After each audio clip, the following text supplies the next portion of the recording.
नमस्कार, मैं नियाज खान और आप देख रहे हैं न्यूज एक्सप्रेस। कहते हैं अगर उरूज है तो जवाल भी है, मतलब एक ऊंचाई के बाद ढलान तो आता ही है। बीजेपी के साथ भी फिलहाल कुछ ऐसा ही हो रहा है। लोकसभा चुनाव के नतीजों के बाद बीजेपी का ग्राफ लगातार गिरता जा रहा है। जो ठसक 2014 और 2019 में प्रधानमंत्री मोदी की थी, अब वो नहीं है।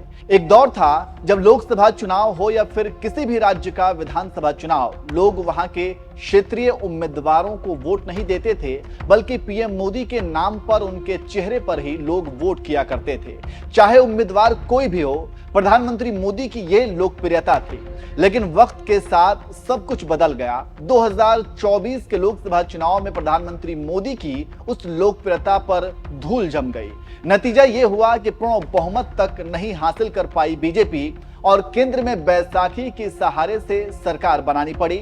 वहीं दूसरी तरफ एक नेता उभर कर सामने आया, सदन में नेता प्रतिपक्ष बना और नेता का नाम है राहुल गांधी।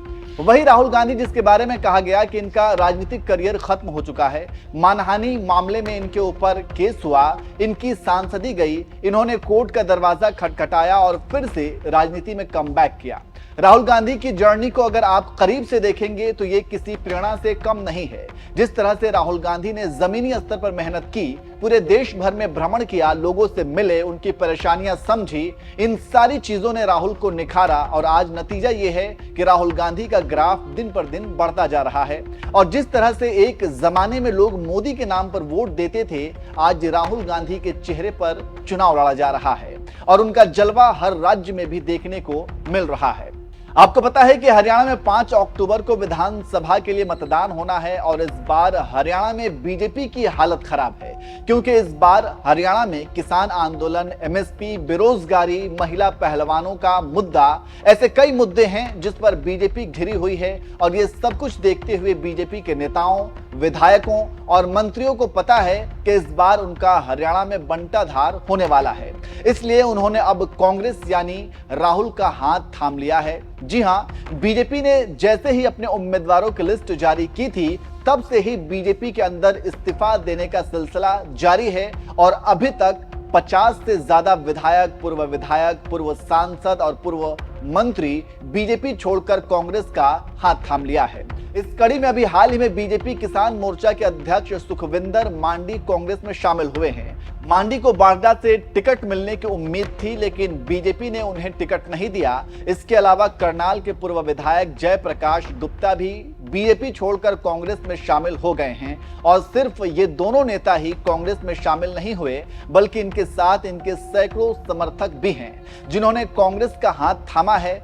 आपको बता दें कि हरियाणा की 90 विधानसभा सीटों के लिए 5 अक्टूबर को मतदान होना है और 8 अक्टूबर को वोटों की गिनती होनी है। बीजेपी ने हरियाणा विधानसभा चुनाव के लिए सभी 90 सीटों पर उम्मीदवारों का ऐलान कर दिया है।